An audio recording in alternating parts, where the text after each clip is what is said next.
Good evening, good evening. How are we doing today? How are we doing? First time doing the evening show in a long time. I tried it once. It's my second time trying it. We're going to see how this goes. Not sure how it's going to actually pan out.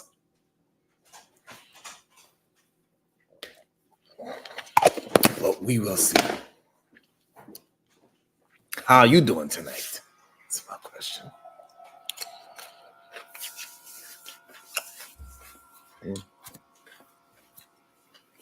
Gotta eat your water. It's delicious. Find the best way to get your water. They say drinking the goddamn water takes away from the nutrients. So you gotta chew it. Gotta eat it. Eat your damn vegetables. It's good. It's healthy for you. And tonight, I want to talk about the how y'all be running around with these goddamn work spouses all the goddamn time. How it's detrimental to your goddamn real life relationship. It's wow, it's crazy. You gotta stop it.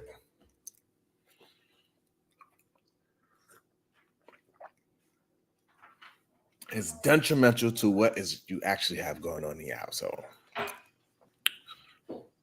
Absolutely.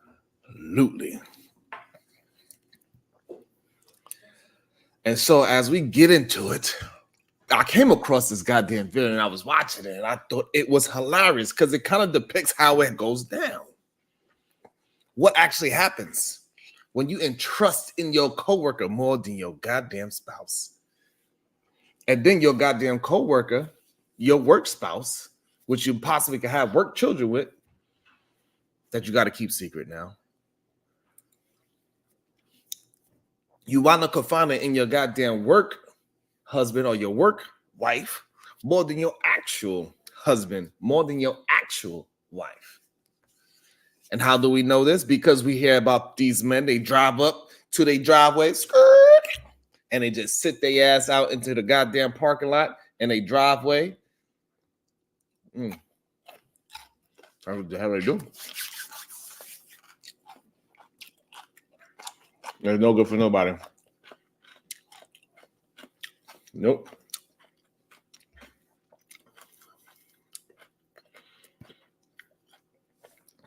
So I'm going to play this goddamn video. But before I play a video, I want to know where you're from. Holla at your boy. Talk to me. Let me know that you're there. Supporting, hang out. And I know why do we confide in our goddamn work-related people more than our goddamn own significant others? It's kind of crazy. Have you ever heard of the word term? Work spouse? Some of y'all act like y'all never even heard of it. It refers to a colleague with whom you have a close relationship with. Almost like a real spouse. That's how much you confide in these people.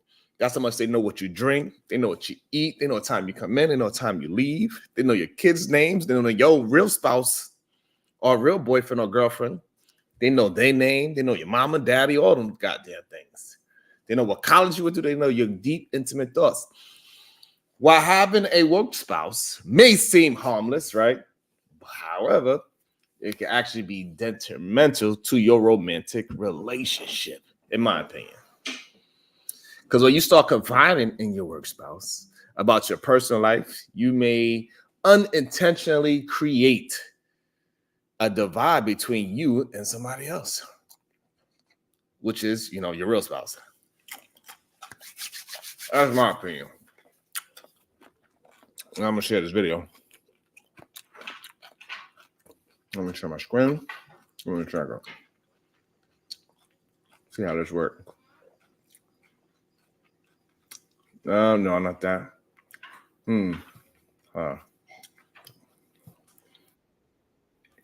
Let me find the video first. There we go. Granted, it is a scare. It is funny. However, I think it is so good. He depicted what happens, at least in a man's mind, what happens in a real life work spouse relationship. Let's watch.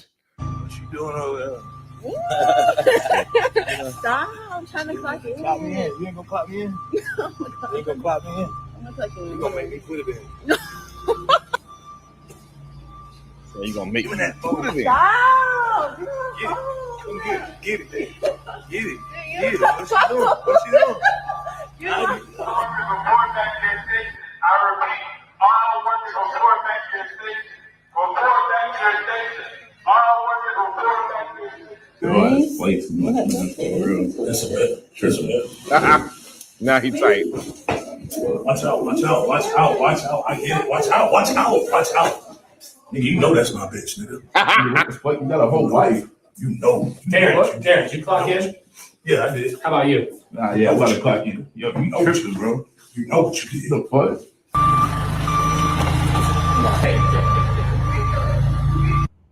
There go daddy, y'all.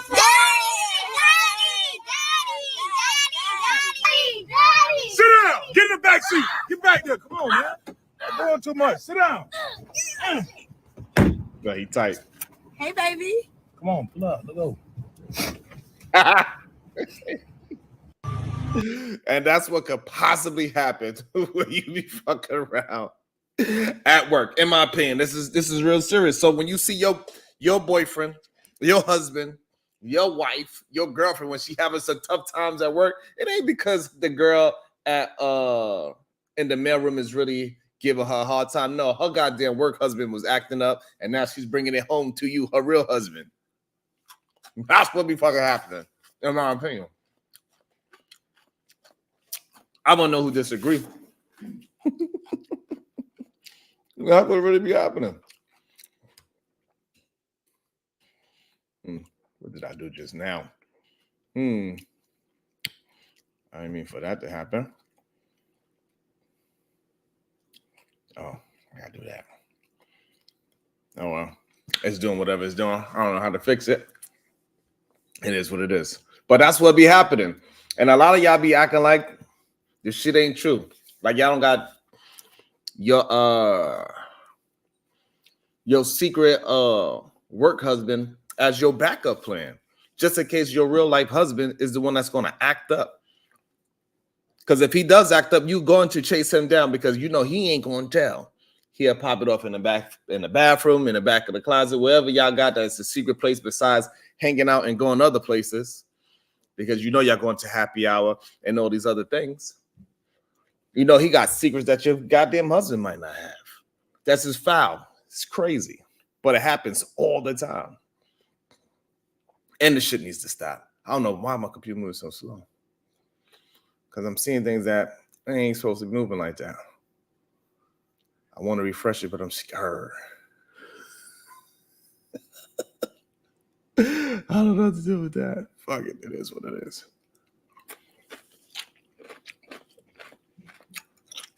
You laughing at me? You laughing at me? Yeah. So I want to know, what are y'all going to do? Are y'all going to slow down with the husband, wife thing? Because I think it's detrimental, because then they start calling after work. They want to go to after hours. Now you're spending 8 hours a day with this human being. And then you go from that, now, you know, y'all meeting up at the goddamn lunch table room, because I was having a conversation earlier when $30 is not enough money. $30 is not enough money for a lunch. But guess what the work husband can do? All he got to do is buy you a cup of coffee and you be satisfied. Oh my God. You give him praise for doing the most minute thing. But me, the fucking husband or the goddamn boyfriend that's trying to get in your good graces, I send you $30 for some goddamn lunch, you're going to ridicule me. Somebody that's actively courting you, that's the person you're going to give the shit to. And the real reason why all that possibly happened is because, you know, when the opposite sex give you a hard time, it's usually because they really don't like you. Y'all got together out of circumstances, baby, because the rent was too high, because you want to live in San Francisco. You want to live in New York City. You want to live inside the city. You don't want to live on the outskirts. You don't want to live in the 5 boroughs. So now you just got to deal with somebody because both of y'all incomes, you know, make it happen. and you really don't like the person. Now you really to give it to Chad over there in accounting because he know what kind of coffee you want, which is crazy to me. And then now you coming home mad every goddamn night when you can't go home with him, giving the goddamn husband problems. Don't make no goddamn sense whatsoever. So what are we going to do about that? How are we going to change those scenarios? How are we going to move past it? What is the solution to this shit? God damn it. And I like to know. I wonder if I take it off of. Maybe if I take it off, it does. We get a little bit more engagement. People not sure what to do.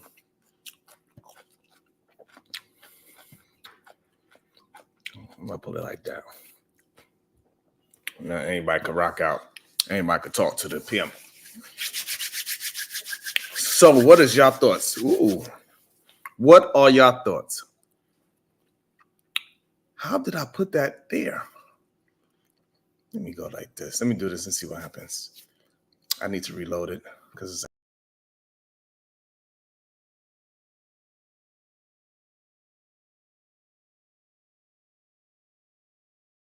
there we go. Now I'm back.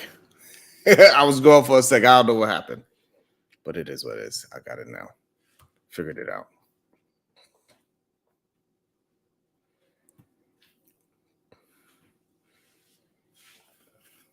So yes, dealing with somebody that's considered a work spouse, they can be beneficial to your career, morale. It's but also crossing the line into work spouse relationships, and it can be very detrimental. It can have effects on your primary relationship. Let's get into the reasons why it can affect your real life relationship, because your goddamn work husband, right? You might give him certain kind of, I don't know, information that you're not going to give your real husband because you feel a little bit more, what's the word I'm looking for? A little bit more comfortable with your work husband than your real husband, which is crazy, but it happens more often than you think. You tend to do a little bit more things. You tend to let a little more jokes go by because there's no responsibility. And when you don't have responsibility, love is all capable. Love gets difficult. Cucumbers is delicious. I don't know why y'all don't eat your water. God, that's what I'm trying to talk about. Well, you don't have no goddamn responsibilities. Love is the most easiest thing. What's going on, D? What up? Don't talk, just listen. What I'm talking about these goddamn work spouses out here. Goddamn it. I just wanted to do a quick little impromptu video. I ain't gonna stay here for long. Hanging out with y'all. Hopefully you're hanging out with me.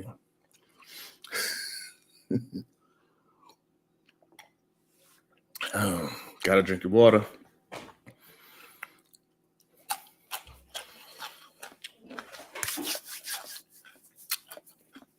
Y'all know how to hit the like button? You gotta hold the screen and then it pops up. You just hit the like. Not that difficult. Cash App is on the bottom. So you hold the screen, bloop, and then next to it pops up, then you can hit the like button. It's that simple. Appreciate y'all. Thank you.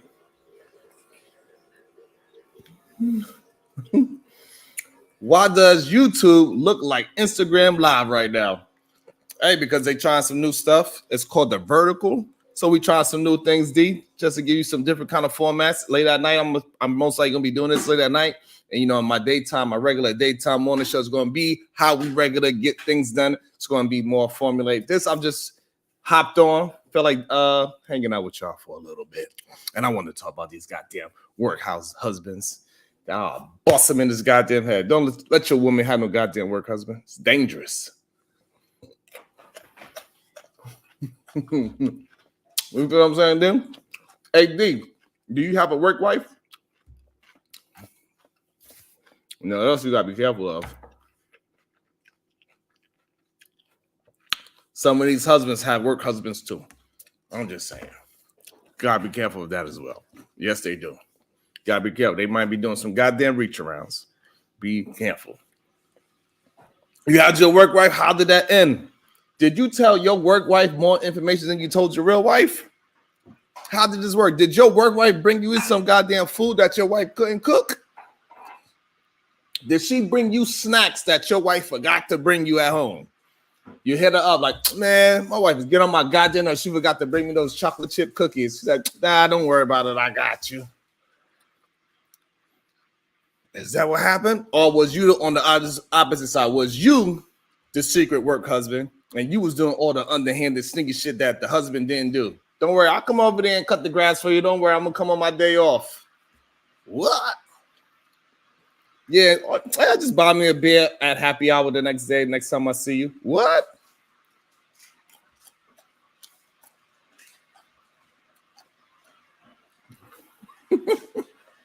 You gonna be quiet now? Don't goddamn work spouses, they be trying to sneak massages and shit. As soon as one of y'all go like this, oh man, had a rough day. They don't come on behind your cubicle and start putting their goddamn fingers on you and shit. Absolutely not. Them motherfuckers is dangerous. I'm sorry.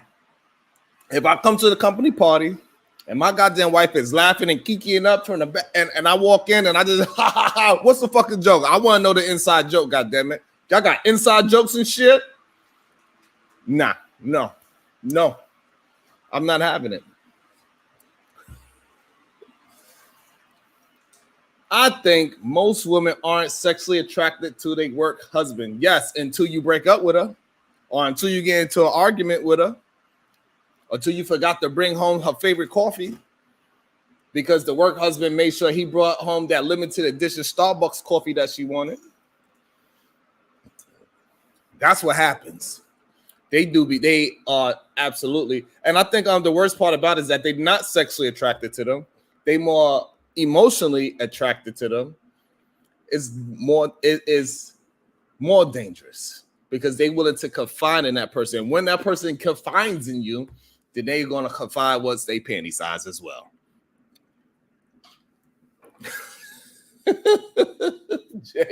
J move, exactly. It is some people that's trying to self-delete themselves clearly because you try to be I ain't having it. Nope. Not at all. We can't have no work jokes. We can't have no goddamn work nicknames. Imagine you come into your wife or your husband's job, and then next thing you know, they calling your boo some kind of pet nickname. Are you what? That's my baby. Why are you calling her Muffin? And then everybody, laughing and joking and kikiing up and talking about, that's Muffin. We just call that because she always ordered the muffin with the bread on top with the raisins, and we always make a joke, so we just started calling her Muffin. No, you're not. You ain't calling my wife Muffin. You're not gonna call her Kitty. You're not gonna call her Speedster or whatever kind of jokes y'all have at work. No, I don't want to know. And you, as the other spouse, you need to be correcting those goddamn people right away. Say, hey, goddamn it, can't give me no damn nicknames. My husband ain't gonna like that shit. My wife ain't gonna like that shit. Because then when your wife or your husband comes walking in a goddamn place and everybody's saying this secret password, y'all got secret handshakes, y'all got inside jokes, y'all got secret nicknames for each other. What the fuck am I supposed to think about that? And then y'all having secret conversations over here. And then I'm sitting over here on this side of the room, not knowing nobody, just.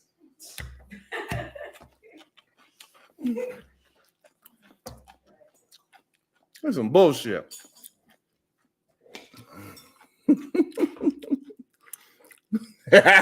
You got that right. When I go to, if my wife decides to go back to work again, right?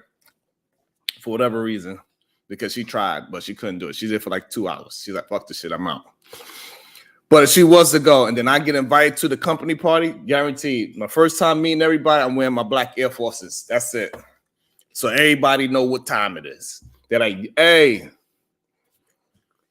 anybody try to make a joke? I'm like, ha ha. Fucking so funny. Ain't shit funny over her. Ain't shit funny. You feel what I'm saying? J Move.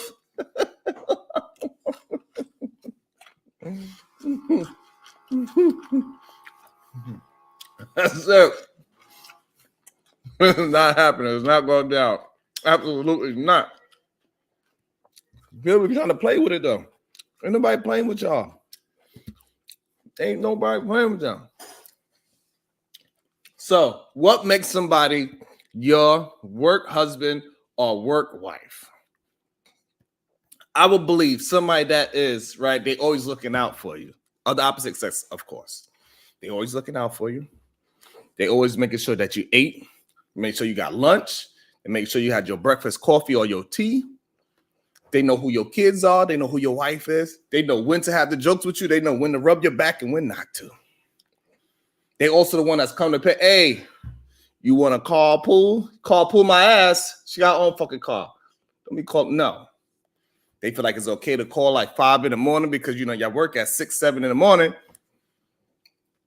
Hey, man, you know, the boss is... Nah, none of that shit. No kid, no little secret fucking emails. That's what makes a work husband and wife. Is somebody that you are more emotionally attached to them at work. It ain't just a coworker. You ain't just calling them to say, hey, I'm going to be sick today. Can you cover for me? Nah. They are mostly attached to the human being. The only thing y'all don't have is goddamn work children and work sex. That's the difference. Everything else, y'all do the same thing like y'all married. Y'all married for those 8 hours.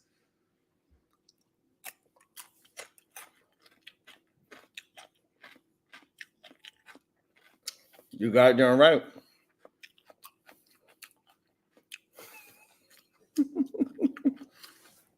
You my work hubby. I ain't talking to you outside of work, but that's the problem. All it takes is one slip up. So that one time, that one day when your husband, your real life husband or boyfriend gets on your nerve, who are you going to confide in? Who are you going to tell this to? You ain't going to call your sister. You ain't going to call your bestie. You're going to talk right to your work husband in the cubicle right next to you. And you know what he's going to do? He's going to come and rub your back. And you're going to be just like getting all the male attention you need. He'll make you feel better. And he's going to take you out to happy hour so you can vent about it some more.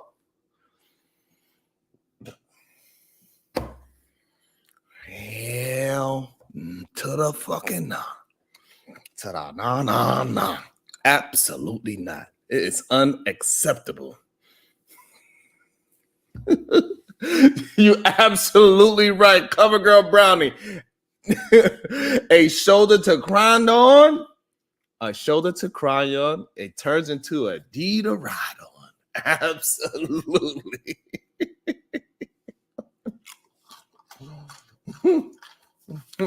And don't let him mess up one time.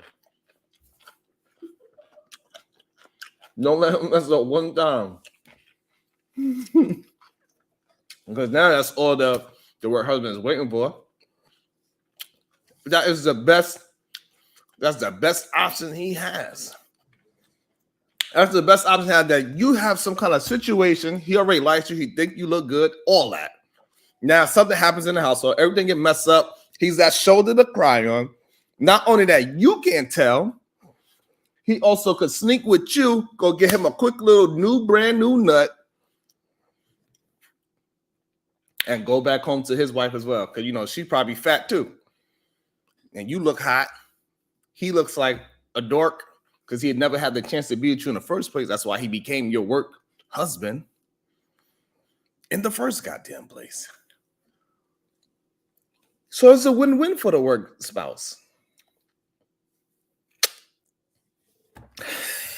I'm sorry, but the goddamn cucumbers taste delicious. You know what I'm saying? It's the only way this is how I consume my water.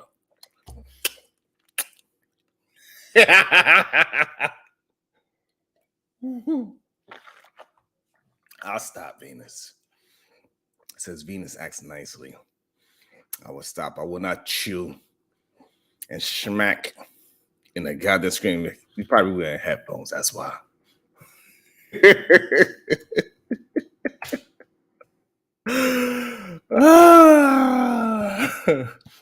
But I ain't gonna lie, that's a very watery and delicious cucumbers, by the way. Goddamn, they were delicious. So what? I don't care. You can be mad at me all you want. I don't care.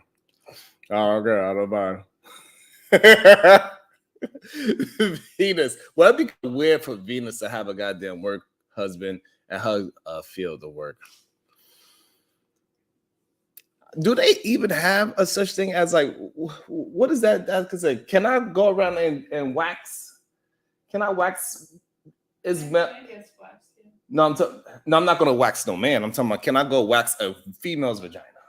Oh, is there male? Wax artists. Hey Venus, are there any such thing as straight male vagina waxers? So I'm pretty sure you know, because I know I'm not saying the term right because you do more than just that. You do a whole bunch of different things. But I know that's one of the pieces that you do. And absolutely, you spend more time with employees than sometimes your own families. It makes sense to have friends that would be that close. No, it does not. Absolutely not. It's disrespectful. Hell to the nah. Absolutely not. You cannot. No, you cannot. I cannot deal with that. No, absolutely not. I don't even want you to laugh at somebody else's jokes. Are you crazy? Now you hanging out with this person for 16 hours out the day, and then you come home, then you all tired, and you gonna tell me about your long day with Michael or Chad, Brad, Steve? Fuck that. It's messed up. It's kind of crazy. That's right, Travel One. It's kind of crazy. And then next thing you know, you getting free drinks at the bar with them. No. He's picking you up from work. You get a flat tire. I don't know how to change a tire. He's fixing a flat tire. Nope. Well, if he's smarter than your real husband? Absolutely not. This is crazy. I couldn't do it. Oh, this tea hot. Smells delicious. So I went from chewing to sipping on my tea. It is what it is.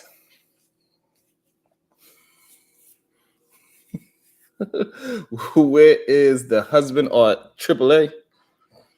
The husband's at his goddamn job with his goddamn work wife. That's where she at. You looking for him? Shit, he hanging out with, while you hanging out with your new work husband, he hanging out with his new work wife. This is what I'm talking about. It's kind of crazy. And nobody know each other. How would the wife be working though? Is her husband offering her options to start her own business?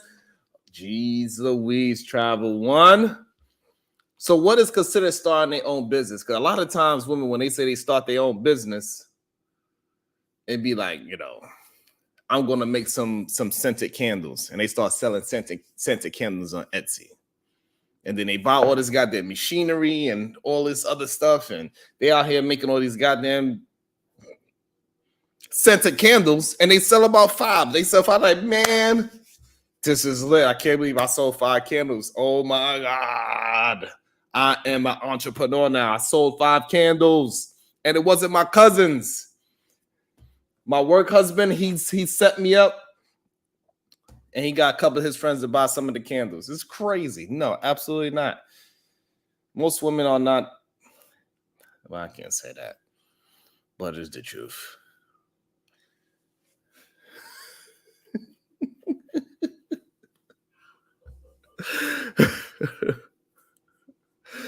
So a married woman can't work unless it's her own business. That's what Travel One is saying. Travel One said a married woman cannot work unless it's her own business.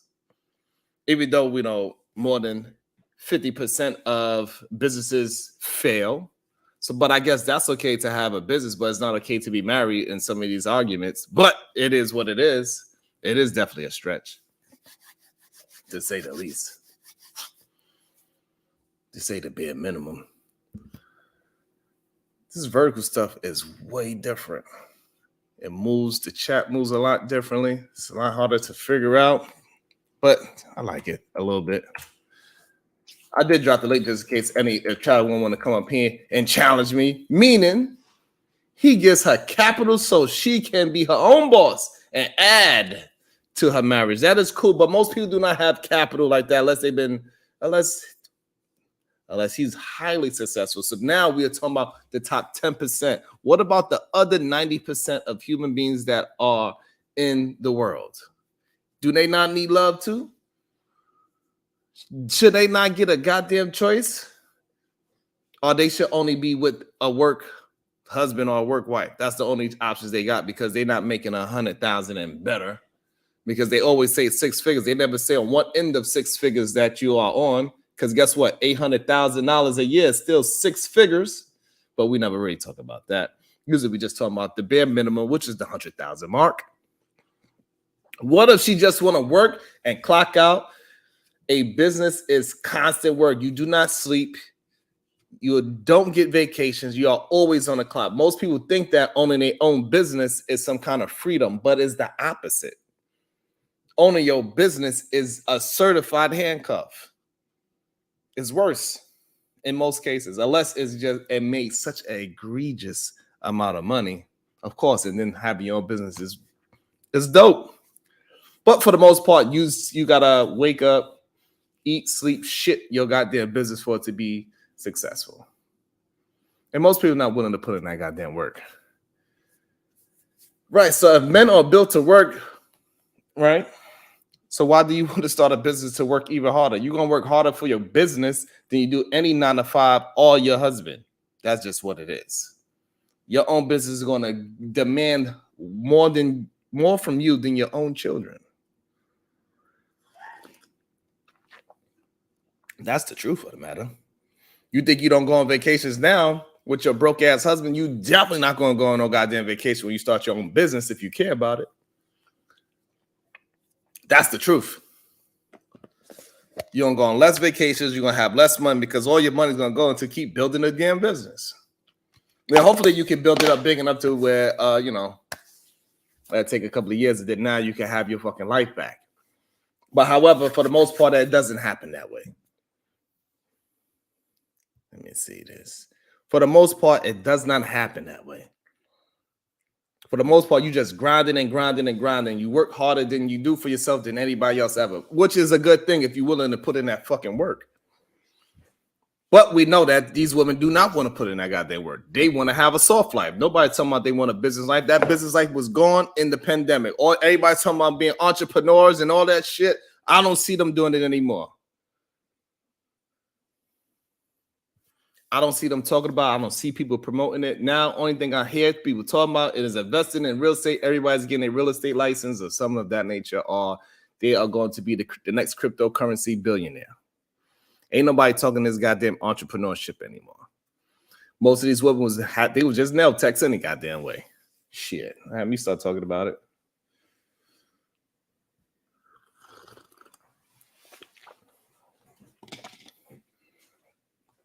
But on these YouTube streets, people tend to fake the funk. People tend to give themselves a little bit more, faking it till they make it type of scenarios going on.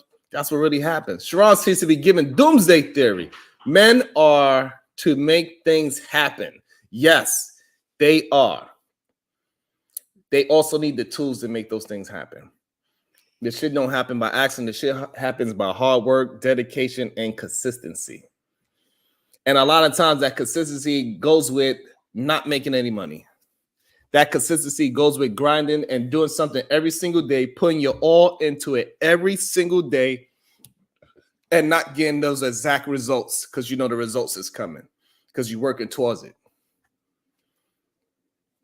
Steph Curry, he made, this thing about like this. LeBron James, we put his career, he scored 40,000 points, the most of any NBA player. Imagine how many shots he took practicing to get to that point. Most of his shots is taken not in a basketball game, but actually outside the basketball game. How much he practiced with just a 1 shot, 2 shots, layups, all these things. He probably shot maybe 40 million jump shots in his lifetime. But he only made 40,000 points in the actual NBA game. We're not counting no goddamn when he went overseas those few times that he went. So yes, you need the tools, you need the practice, you need to be grinding. So all those times when you practice and grinding, that's why people like to use sports, because sports is a certified way to show that the first 18 years of doing this job of a professional athlete, you do not get paid for it. Not a dollar.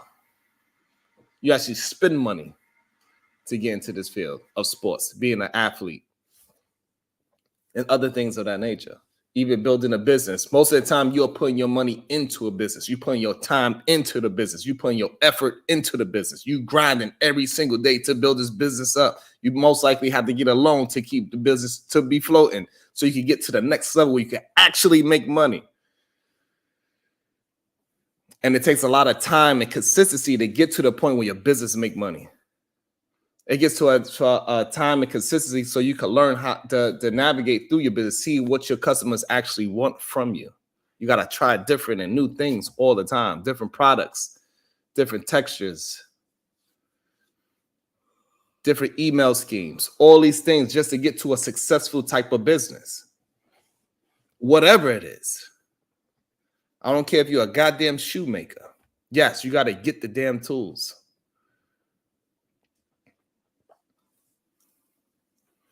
So that's not true. If a man doesn't work, he doesn't eat. Well, I mean, it is true to some extent. However, we were talking about a business extent. And what is it that you eating?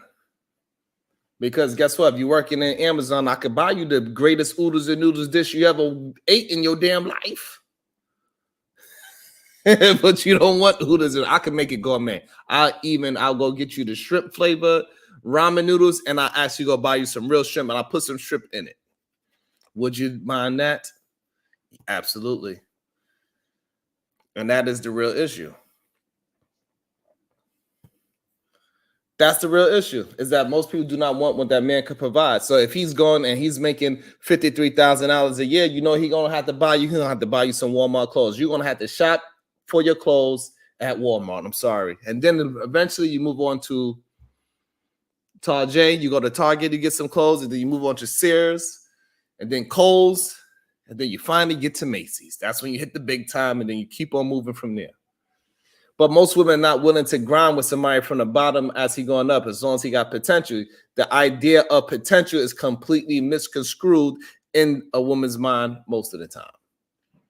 Most of the time when you hear women talk about a potential, they are not talking about his financial potential. They talking about him as a husband potential, how much he could grow as a human being, but not how much he could grow financially.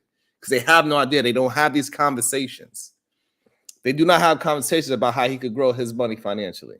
Because then you would know that it takes time to get there.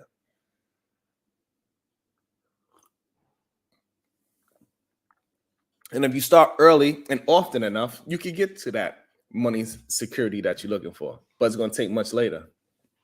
You might not reach that financial security until you're about 50. That's what usually happens. When you're 50, after you finish out figuring shit out, that's what happens. You turn 50, you get your financial run. Now you're making the bread. Now you can put that money up. Now you can retire at 65 with a healthy bank account. And hopefully the money that you saved there, you can live the rest of your life. Only problem is nobody better get sick. Nobody better get hurt. That's the truth of the matter.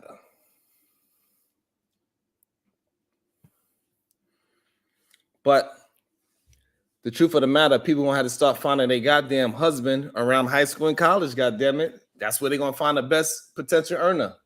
That's the best place to be. But y'all don't want to find them there. Y'all want to wait until later on in life after you go past your whole phase, and then you want to find a man. And then when he says, "Hey, babe, what's up?" You'll say, "Can you pay my bills? Can you pay my telephone bill? And then maybe we could chill." That's the real issue. That's the issue that you're having. That's why y'all can't find a man that you're looking for. It ain't my fault. It ain't my fault. Shake your ass, ho. It ain't my fault. It's just what I'm saying. It is what it is. So how are we going to move this thing forward? Are you ladies going to start looking in the proper place? Y'all don't even know what a goddamn healthy business owner look like. It'd be a man out there. He learned how to plumb from his goddamn father. You could teach him, show him the right way, give him the right support that he need, and he could go build the business off of plumbing. Most people that are the plumbers, the people that own these goddamn plumbing and construction companies, they don't know how to lift a fucking finger. All they know how to do is run a damn business. But y'all don't respect that shit neither. Y'all want a man that y'all can goddamn control. Y'all don't want a man that y'all want to follow. Y'all don't want to follow nobody. Y'all want to set your own rules. You want to curse his ass out. You think you know better. It is what it is. Even if the man shows and proves that he does know better, you still will fight him. Like, nah, you don't know better. Because I got my own ideas in my own mind, and I still want to go to the club and get a free drink from whoever want to buy me one. Sir, that's what y'all tell him. That's the truth of the matter. Where we at? 40. Oh, we only 40 minutes, and that's pretty good. I thought we was a little deeper. That's good.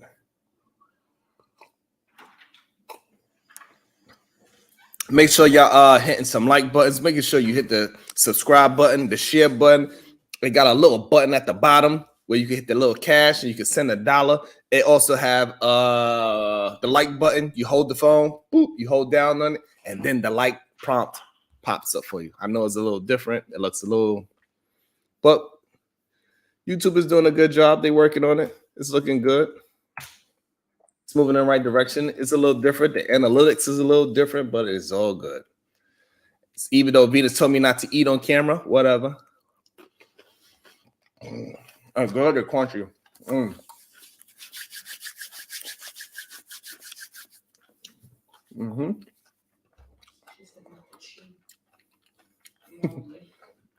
I'm a loud chewer. Where's Wallace? It's delicious. Make sure we do have a store as well. Did I set up the store? Yes. Okay, so the store is there. Make sure you pick up one of those beautiful hoodies to keep you warm, keep you nice, warm, and cozy. We are the solution-based gang. We here to rebel against remedial rhetoric, like having a goddamn work husband or a work wife. We rebel against that shit over here. Absolutely not. We rebel against you going to work and you and your coworker got inside jokes. Absolutely not. You being a woman, having a work husband, and he's the shoulder for you to cry on and a D for you to ride on. No, absolutely not. We rebel against that remedial rhetoric. So make sure you go down to the shop, pick up a goddamn hoodie.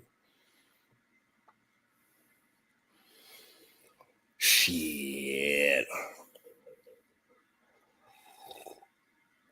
I'm just saying, let's go. Let's get it. I'm just saying, let's get it. I hope y'all enjoying y'all Monday. It is a beautiful day. It's not too cold outside, is it? It's not too cold outside over here on the East Coast because we had some cold days, but Sunday was absolutely amazing. It was 60 degrees in February, the last day of February. No, it was March. Goddamn, I don't know the day of the week. It was 65 degrees. Oh my God, it was beautiful. It was so beautiful. You don't understand how beautiful that is on this side of town.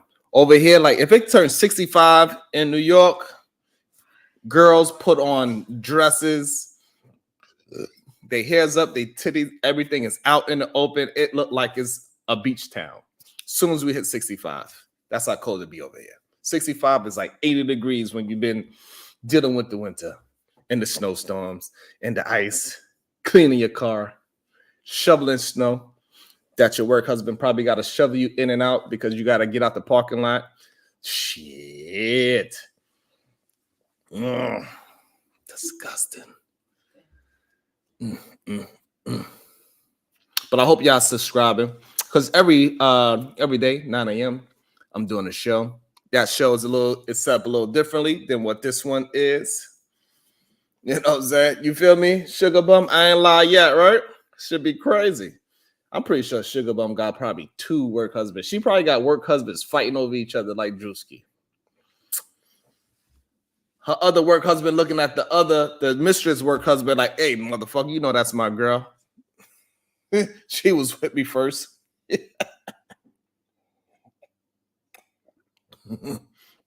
And then he run to the car. Now he upset when he go home. Now he all upset when he get in the car with his wife because his wife picks him up from the goddamn from the job. Ooh, oh shit. I hope it's nice in the weekend when I go out. The girls are going to be out. Oh my goodness. Sugar Bum, they ain't playing. I wonder what color wig you gonna have on, Sugar Bum. I'm trying to figure out. I'm gonna say you are going to wear your burgundy wig out this weekend. You're gonna wear a burgundy wig, short skirt, knee-high boots, and a hoodie. That's what I'm gonna say you're gonna wear. I don't know. Did I nail it? And you're gonna have cornrows to the back underneath this burgundy wig. Blonde. Ah, burgundy, blonde. At least they both blue. I was close. Don't let Dr. Umar Johnson see with this goddamn blonde wig. I beg your pardon. That's what he gonna do. Do not let Dr. Umar Johnson see you with this goddamn blonde wig on. He gonna say, "Hey, me and Lil Yachty, we was talking, and sister, my beautiful black sister with the blonde hair, why do you have this European hairstyle in your head?" Is what he's gonna ask you.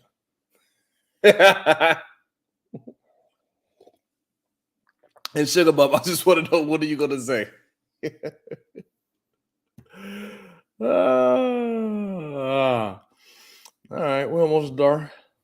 How long I said I was gonna do? I was just hanging out for a little bit. I might do an hour, maybe. That's what I said I wanted to do, about an hour. Oh man, but I thought that was interesting too, Sugar Bum. When Dr. Umar Johnson and Lil Yachty was talking, that shit was kind of wild to me. That didn't make no sense. How we got both of these two degenerates talking to each other about what women want to do? We got one in, don't get me wrong, Dr. Umar can hold a good conversation. He know how to say the proper things and when to say it and when not to say it. He be talking a whole bunch of hot mess. However, he cannot keep preaching the same shit over and over with no results to what he talking about. You mean time you couldn't find out one King Kong conscious woman out of all the states that you done drive through? And then we got Lil Yachty, where we don't even know, Little Boat, we don't know what his sexual preference is. He be doing all types of weird things. He can't rap. He is definitely on the spectrum or something, because the way how he sounded rap is weird. What's up, Orchard? Who's full of shit, Fever? Tell me who's full of shit. I want to know. Which one? Is it Lil Yachty full of shit? Or is it Dr. Umar Johnson that's full of shit? And is he full of shit because of the school? Or is he full of shit because he is not practicing what he preaching? All this goddamn Sharon, it's okay. Orchid. It's orchid. That's how you pronounce orchid. Well, how did I pronounce it? I don't know. Orchid, how did I pronounce your name? What you mean? Y'all know I can't pronounce words. You know I can't pronounce words. I don't know why y'all be trying to hold me accountable. You know I can't pronounce words. I could read them, but I can't pronounce them. It ain't my fault.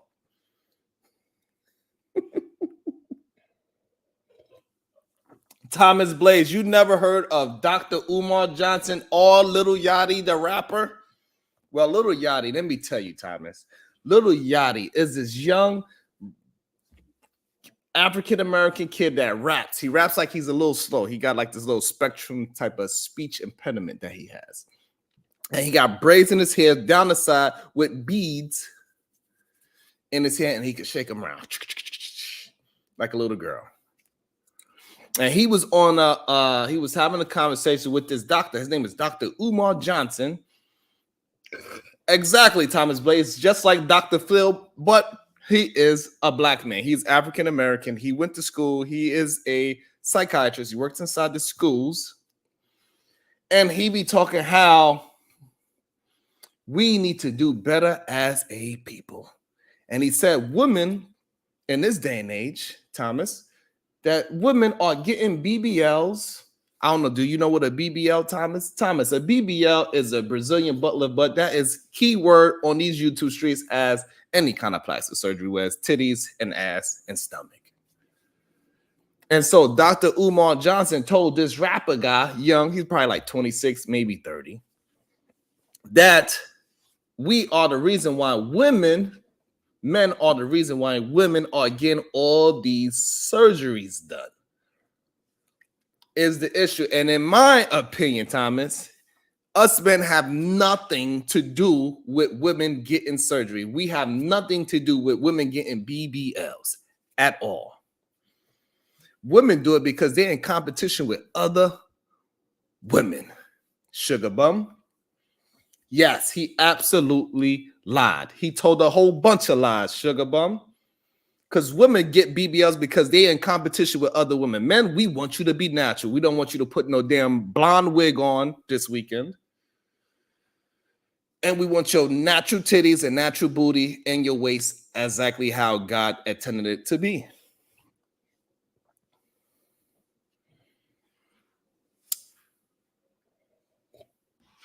I don't know if Kim Kardashian actually started the trend, but she definitely popularized it for sure. She definitely get coined that for sure. Women get BBLs because men with resources love them. Not, I don't know if that's true. Maybe the entertainment version of it is true. But we know all those entertainers do not have money. They just look like it. They have the fame, but they don't have the money. So men that do have the actual money, the men that are doing the moving and shaking and being around all the people that needs to be around, they do not want your blonde wig at the party. Imagine you on the shoulder, you got your blonde wig, your butt is, you walked into the room, but your butt still didn't get in there yet. And you supposed to be meet Elon Musk? No, sir. You're supposed to be Jeff Bezos with blonde wig, brown skin, big titties? No. No man of any power wants that. Absolutely not. Oh, no, absolutely not. If that's the case, then that's a very small percentage of men that don't want natural women. Very good observation, Thomas. Absolutely. That is 100% because that is pretty much the 1% what we're talking about. But even we go as much as 10% of men want women that are unnatural. 10% of the men that's in this upper echelon of making this goddamn money. Let's just give it 10% just to be somewhat fair. What about the other 90% of men that do not want a woman with plastic surgery? We want our woman to be able to breastfeed, god damn it. We want a natural booty. We want to see some goddamn stretch marks on that booty. We want to know it's real. We want to hold it, jiggle it, motorboat it. You know y'all nasty. Not really, because if they were rich, they would want that BBL. No, because most of the men that are out here, the 90% that live in the real world, we want a woman that has her natural hair that comes out her head. We want a woman with a natural asses that every time she blinks, she's not lifting off a couple of inches off the goddamn ground.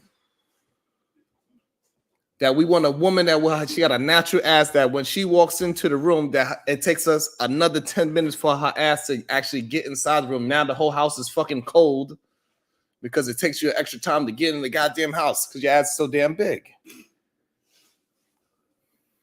We got to get a bigger bed now. Oh my God. Now we got to get a bigger bed. And then we got to also make sure you take care of this ass every year and drain out whatever that drains out of it. You got to go and get it redone every goddamn year and drain out all the fluid because it might rupture. It's disgusting. Comparing the 90% of us men to silver spoon fed millionaires isn't fair comparison to make, not even in the little bit. Yes, Orchid. I'm saying it right now, right? Because I was saying orchard, maybe.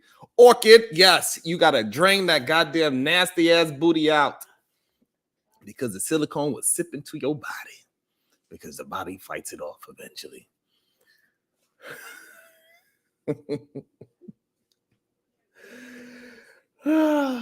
So the 90% of men tell you, we want you as you are. Come as you are. We like most men, 90% of men are like the church. Come as you are. We don't even care that you are in sweatpants. You just came from the gym. You sweated your hands in a messy bun. We don't even care. No makeup on, full of sweat. You see the sweat marks on your damn hoodie and on your sweatpants, old ass sneakers. And we're like, hey, beautiful, how you doing? And y'all be like, ew, I'm not beautiful. I look nasty. I'm dirty. I'm sweaty. That's the issue. Oh my God, Thomas, let us know. Thomas Blaze, let us know. Wait till women find out the original reason fake eyelashes was created. I want to know. Salute. It is what it is. It's only the broke women going. God damn it. But guess what? The rich women are even a smaller percentage than the men. Rich women are about like maybe 5% of the world, if that. Maybe that is what I'm saying. So why are you not chasing something that's eyelashes draw attention to the eyes? It also is a place for New York pigeons to land because they so goddamn big. Y'all look like snuffleupagus. I'm sorry, sugar bum, but most of these women with these eyelashes, they look like snuffleupagus from Sesame Street. Hey, bird.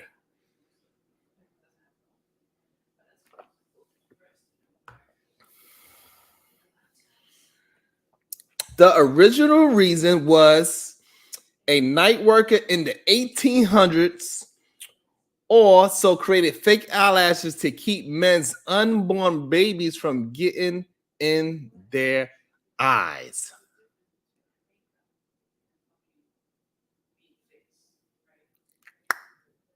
Whoa.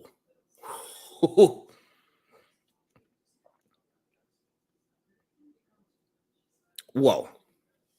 So that means he was jizzing all in people's face. It's the truth. I'm gonna take your word until somebody could disprove it, Tom. I'm gonna take your word for it. So, ladies, the reason why eyelashes was created is because back in the 1800s, the men they like to jizz on women's faces, and the only way they could protect themselves from the jizz from the babies. From they didn't want to look the unborn babies in the eye. They didn't want a babysitter. They like, hey, can you look at? So this is what they did. They said, hey, can you look after my children? Pow! So they had the eyelashes to keep the babies from actually going inside the eyeball. Holy shit!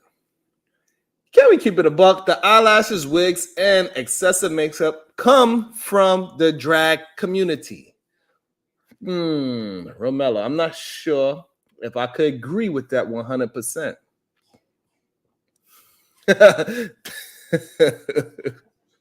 Thank you, Thomas. I appreciate it. Hopefully you subscribe. I appreciate you. I do this every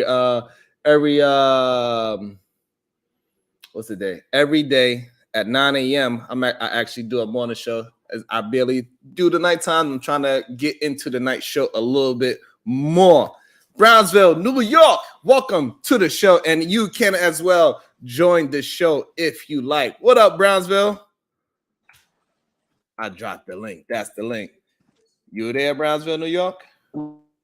What? I can't hear you. Can y'all hear him? Because I can't hear him. I can see your thing moving, but I can't hear you. Man. Let me see. Let me check your volume. Can you hear me? Peace and love, cuzzo. I see you talking, but let me see. How about this? I can't hear you though. No, we cannot hear you. People are so slow. What are you talking about? No, we can't hear you. You're gonna have to drop down and come back, Brownsville, New York. Drag queens pretend to be women. That's a woman's aesthetic. What up, Nighters? Oh, the bucket list says sea umbrellas. I'm assuming that means come umbrellas. Yikes, that's crazy. That is interesting. Let's see. Brownsville, New York is back. Let's see if his microphone is better now. What it do? Peace and love, cuzzo. No, it is not Good better. evening. I'm not sure. It's not better? What's going on? Can y'all hear him? Can I talk again? Peace and love. Peace and love. No, Can y'all it's hear definitely your microphone. Let's see if it's my side of the town. What up, the night? Hello, sir. Can you hear me? Oh, I can't hear you. I can't hear you neither. Maybe it's on my side. I can hear you. Can you hear me? I hear you too, Brownsville. Yeah, so it's on Sharon's side. Because I can't hear a goddamn thing. Yeah, Sharon. Y'all can hear me though? Yep. Yeah, we can hear you, cuzzo. All right. I don't know. What it do? How's y'all doing? Let me see if I think I fixed it now. I can hear y'all now. Good. Do you have a delay? No, not anymore. I think it Okay. was something else going on. What's your thoughts, Brownsville, New York, and then we go to the night? Yeah, man, my thoughts on the whole work spouse situation is that it's just another form of infidelity that's dressed up as something that's acceptable. You know what I'm Oh saying? shit! Obviously, right, in a work spouse situation, your husband or wife has a deficiency at home, right? There's some form of deficiency within the marriage that causes them to fill that void on the outside when they go to work. You know what I'm saying? And I think no matter how you dress it down, it's improper and it should not take place within a marriage because you're going to either get emotionally attached or there's going to be a necessity that's being provided by this other person that your spouse isn't providing. And now that causes a rift in your own situation. So yes, I'm totally against the whole work spouse argument, the work spouse situation. I think it's a form of infidelity and we got to stay away from that. Holy shit! I like that. What's your thoughts on the night? I agree with him because I'm pretty sure the work husband is dirty macking. Damn. So she's going to work spilling the beans. Oh, this didn't happen, that happened. If you were mine, I'd never do you like that. I look into your eyes and it'd be nothing but love every day. So yeah, dirty macking. That's what's going on. Goddamn. So what he's saying? Let's go elope into another job because No. He can't be that direct because she has to complete. He's an emotional tampon. He's the shoulder to cry on until you do something real drastic, and then he may be there if she wants him. Some work husbands are just there to listen to her cry. So he's just on the wall, break in case you need some. Yes, in case of emergency, break the glass. Yeah. But other than that, he's doing a whole lot of. I would never do you that way. I don't understand why he can't appreciate you. Damn, that is insane. But I think it's very true. And I think it creates a divide within your relationship as well. Because now you confide in things with your work husband that you're not going to confide with your real husband, and it's going to create a divide between y'all two, in my opinion. Because now you got two different entities, whether it's a man or a woman, it doesn't matter what side of the thing you're on. So what about work wives? Do you disagree with work wives as well, or is it just the work husband side? It's the same thing both ways. Those people are showing a crack within their relationship, and depending on the work wife or work husband, it's for them to take advantage of it. So it's the same thing either way. Shit. Brownsville, New York, you feel like it's that on both sides of the fence? Absolutely, cuzzo. Absolutely. The bottom line here is if there's a situation, if there's a void, or if there is a gap that needs to be filled within a marriage, I believe it's the husband and wife that need to come together and figure that part out. You shouldn't figure out how to fill a void from outside of your marriage because all that's going to do is create a schism within your marriage. And once you have that schism, it's going to continue to increase until it creates a bigger divide, right? And I'm for marriages coming together, providing each other with more peace and love instead of division, which if you allow another person, whether it's a man or woman, to come in within that marriage, that's going to create that schism, and we got to stay away from that. Absolutely. And then next thing you know, they want to give you goddamn pet names and call you nicknames and shit. And then they know how I like my tea or how I like your drink and all this other shit night. I'm not with it, not one bit. And then when I come over to the goddamn company meeting, y'all got goddamn inside jokes. Hell to yeah, that's why you got to go to those meetings. Just get that all out the way. Be extra touchy-feely and see if somebody is bringing somebody some tea and coffee. Oh, who is this? And ask their co-workers. Is that the work husband? Absolutely. He got all free reigns to call your wife at 5 a.m. in the morning Hey, I just wanted to make sure that because I seen it snowed, I want to make sure you gonna get to work on time. You know, we Yeah, can all call of that. today. Sharon never does that. You smell so good. Nah, Thomas has got it on point. He said, I always wonder why women feel it's okay to have bench warmers waiting. That is one interesting way to name them. They are the bench warmers, correct? They waiting to Exactly. get in the game. Right, and that's why I'm against creating any form of a temptation within your marriage, right? Because what temptations does is it creates insecurities within us, right? And once those insecurities are identified, now we're trying to patch those up. And instead of trying to patch it up within the one that we chosen to be our life partner, now all of a sudden we're going on the outside. So another example, and this one might be a little bit more controversial, but I still wholeheartedly believe in it, is for men to stay out of the strip clubs if you're married, right? Stay out of those brothels, stay out of those strip clubs, because all that's going to do is put you in a situation to where you have a void that you're fulfilling outside of your spouse. And now all of a sudden you're going to be judging your spouse based on the appetite you've created by allowing that temptation to fester, right? We got to understand how these schisms are created, and then we got to reject them and move away and turn away from them. Nidus, do you agree that men need to stay out the strip clubs? Wait a minute, but I guess so. If you're that vulnerable, but if it's if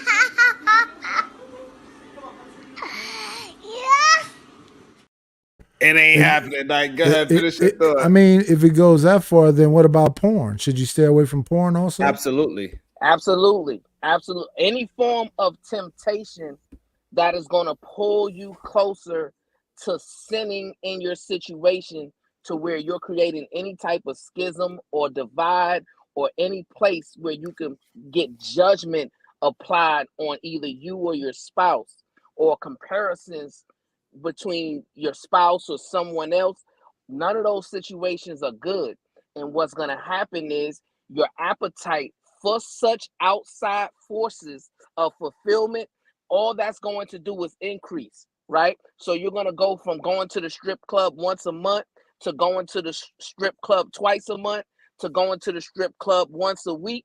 And it's going to become such a habit. Now it's creating in your mind, you're going to be thinking about it constantly when you should be thinking about caressing your wife and being with your wife.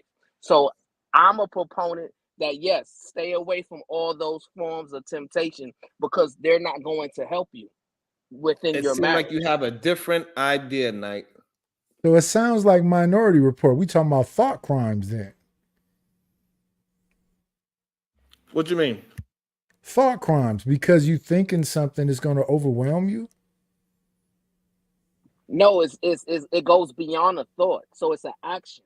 So when you choose to take certain actions that is in opposition of your marriage, right? The marriage that you created with your spouse, that's between you and her, right? So your love and lust and dedication and adoration should be for your spouse, right? But what happens is when you allow temptation to come in, and you allow other women to come in by way of strip clubs or brothels or anything like that, now some of that attention that should be applied to your spouse, you're applying to those outside forces, right? So in that scenario, you're creating a schism, whether intentionally or unintentionally. You may think about it as harmless at first, but once again, when you fall into that temptation, there's a progression involved in that, and that can create a schism.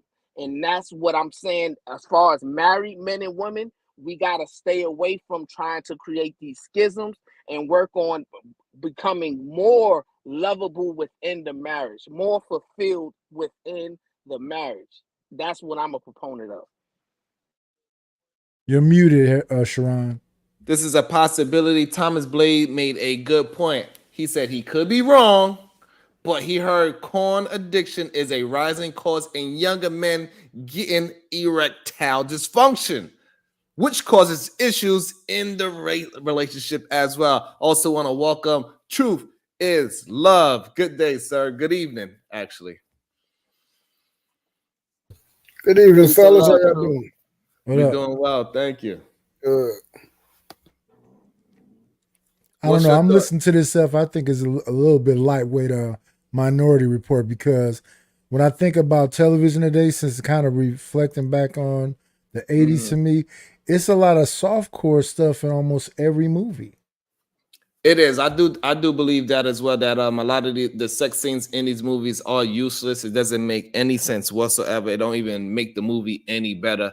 I agree with that. However, knowing that you're watching this soft version of it, knowing that most likely these actors are not doing it legitly, you're not seeing it going inside of anything.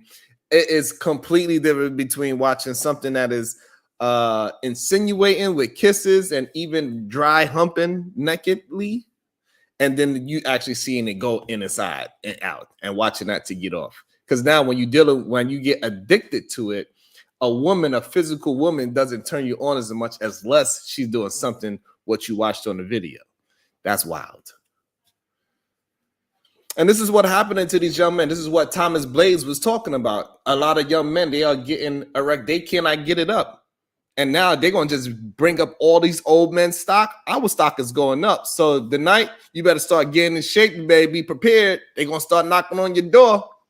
And right, and Sharon, What? studies have also shown, studies has also shown that when we do get addicted to these porn sites and these strip clubs and all these type of things, our appetite and our attraction changes. We got to understand, the woman, as a man, the woman that we see in these porn videos and in these strip clubs, they have augmented bodies. They're not a true representation of the woman that you're with or the woman that you're dating, right? So in essence, what you're doing is you're changing your attraction level, right? And now all of a sudden your wife ain't as beautiful as she once was, because you so addicted to these porn sites and these strip clubs that now your attraction for your wife changes. And guess what? That's when the erectile dysfunction comes up and all of those other things. Now you can't even please your wife because you're so busy worrying about what you're seeing on the porn sites and those strip clubs. You got to say, Browns Vanilla, you got to say corn with a C, not the actual P word. But go ahead, Knight. Oh no, it's on Truth. Oh, go ahead, True. Yeah, I agree with Brownsville. We got to stay away from perversion, man. Perversion produces a larger problem in ourselves, our household, and then by us being married, it causes problems between them. The things that we see starts to cultivate the things that we internalize, and then you start seeing some things being performed, and then you want that type of experience in the bed, and then after you get that type of experience, you're not going to be able to get to the place you're going unless you had that type of experience. That's why it's not good for for people to be in these type of situations continually over the course of their time, and then all of a sudden try to switch and then just become just married. Oh yeah, I'm going to do all this crazy stuff with all these crazy women, and then all of a sudden I'm going to be able to be with one woman and don't do none of this wild stuff. That's impossible. Yeah, that's crazy. What's your thoughts, Knight? I don't know what all the crazy stuff is, or why you would lose attraction for a real body versus one of these bug life bodies. I think some of these bodies look cartoonish. I don't understand the fascination with them, and it's unrealistic. And then when the natural part of your body is Asian, and then you got this thing that's plastic or rubber or fat transfer, it's going to continue to look worse, and you have to get more and more surgeries or doing some of the stuff you hear about these people doing. They're getting it put in, they're getting it sucked out. There's no end to it. It's body dysmorphia. That is one great point. Once you start, you can't really stop. You got to upkeep it. You got to drain it. You got to fix it. It might move because it is fat, essentially, right? Most of the BBLs, they take the fat from your stomach and put it to your butt. And if it's fat, that means it could disappear. You can start working out, and that fat is gone. And now you don't got a butt all over again. It's ridiculous. And I don't understand why this idea that Dr. Umar Johnson had when he was talking to Little Yachty, saying that us men are the reason. What are your thoughts? Dr. Umar Johnson said we are the reason why women are going to go under the knife. I think it's a particular man that likes that, and they're all going for that particular man. It's amazing that we hear man after man after man say they like natural things, but they keep doing unnatural things and then saying it's something about men want it. When I keep hearing more and more men say, no, they like natural bodies. They constantly say things like work out and you're taking a shortcut. I keep hearing that. So I don't know exactly what men he's talking about, but I'm sure there is a niche of men who like that they want, but that's not men. They always take these minority of people and then paint with a wide brush. That's a great point. They are taking the little 10% of men that do enjoy it as a fetish or whatever and say this is what all men want. It'd be one man, it'd be a group of men that like to get kicked in the balls, and next you know, y'all men like getting kicked in the balls. No, we do not. But Sharon, we gotta also understand that it's no longer becoming a minority, right? Because you got so many of these women, young and old, they're putting these OnlyFans sites up, right? And the subscriptions to these sites are just increasing. And the majority of these women who have these OnlyFans sites, they have augmented bodies, right? When you go to the strip clubs, the overwhelming majority of those women there have augmented bodies. And the same thing with the porn sites, right? And the viewership of the porn sites and you gotta say corn. You cannot say the P word. You gotta say corn site. Okay, well, I'm gonna just say those sites because you know I can't do the YouTube thing. But the viewership and the attendance of these things, they're not decreasing, Sharon. They're increasing, right? So what Dr. Umar is speaking to, he's speaking to the progression of the problem, right? Yes, at one point it might have been a minority, but we're seeing those numbers increase every single day because a lot of men don't believe, or their ideology isn't as such that they should stay away from these perverted sites or these perverted places while they're married or engaged or in a relationship. They believe that it's acceptable. And as long as men believe that it's acceptable to be perverts, then we're going to continue to see this great falling away of the nuclear family. But the problem is what Knight was just talking about is not the majority of men, just like it's not the majority of women on OnlyFans making a whole bunch of money, and still a very small number of human beings that make great money on OnlyFans. But we should even be talking about it. Yes, it do have the outliers. It might not be the majority, Sharon. It might not be the majority, but all I'm speaking to and what Dr. Umar is speaking to is the increase, right? The problem isn't dissipating. The problem is increasing in number, right? So where it once was a very small minority, now we're seeing these numbers and these viewerships and these attendance increasing to the point to where it's becoming a real danger, right? And what he's doing, yes, he's out early saying, hey, this is a problem. We need to correct it. But in 5 years, 10 years, if we continue to look at it as, well, it's just a minority, at some point, the minority is going to overtake the majority and it's going to become the majority. Did you see the video? Yeah, the video. I didn't see it. Yeah, I do have the video. But let me say something to what he just said a moment ago. Here's the thing. What if it's a psyop? Because there are these things called bots, right, that can make your numbers go up. That's one thing. And another thing about these OnlyFans things, those subscriptions are like $2, $5. So you have to have these large numbers of people. That's another thing. And then it's this other aspect.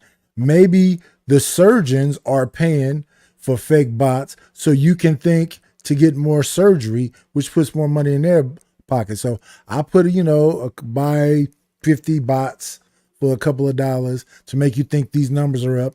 It makes you think men like this a lot and keeps you coming back to get more surgery.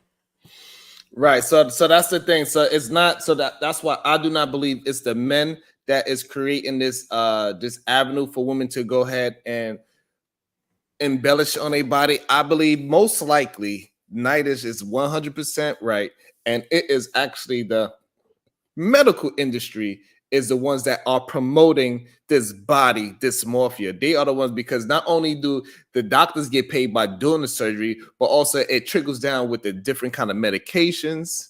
It trickles down with the different upkeep of it and the silicone this, and it got so many different businesses that is going to be linked to this surgery. It ain't just the doctor. But Sharon, you can blame it on the medical industry all you want. You can blame it on popular culture all you want. But the bottom line is this.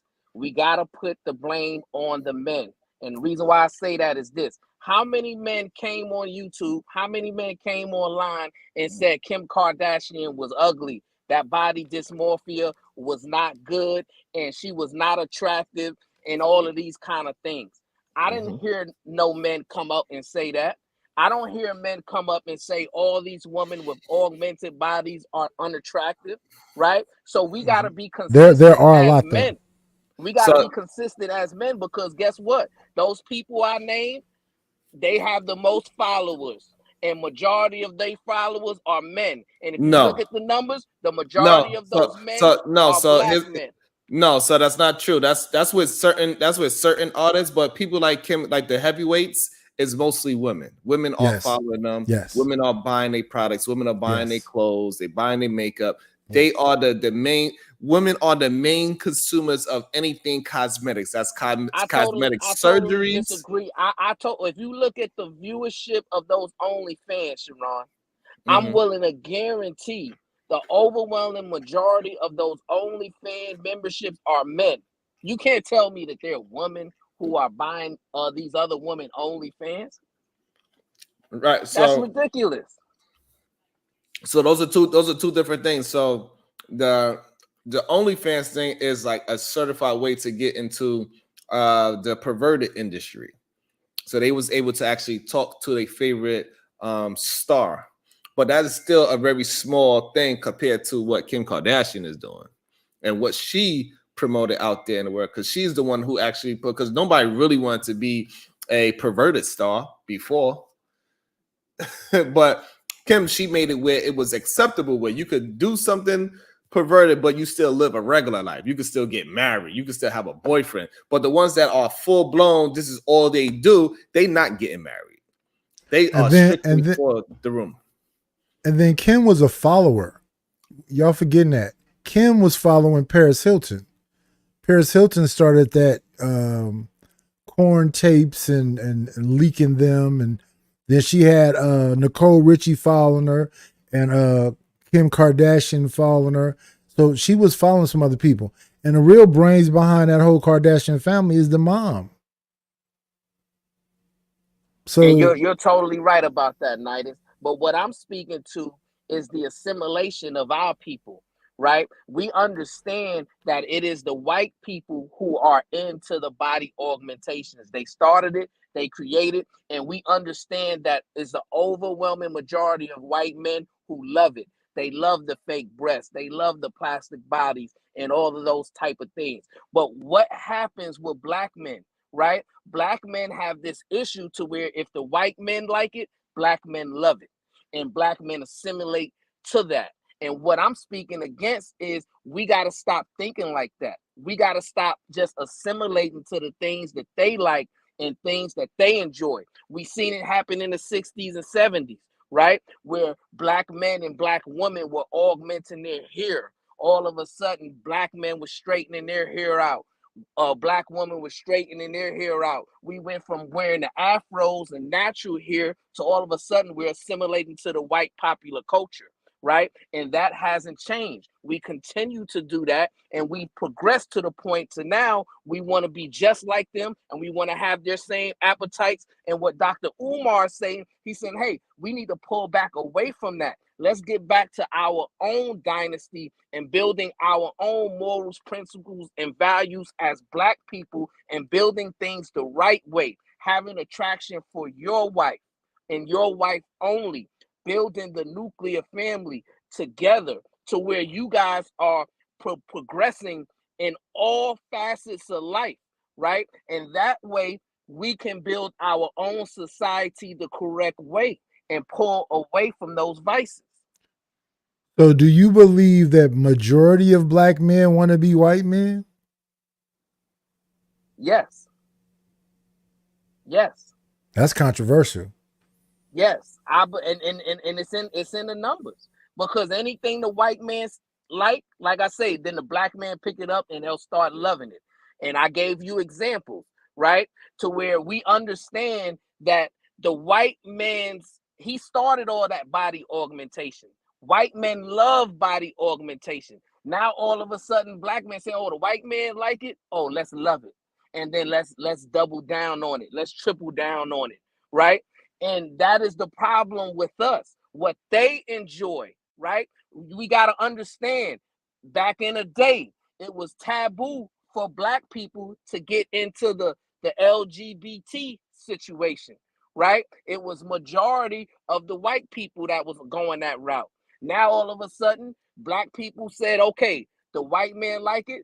All right, Black man, we gotta love it. And then we started giving into that kind of foolishness.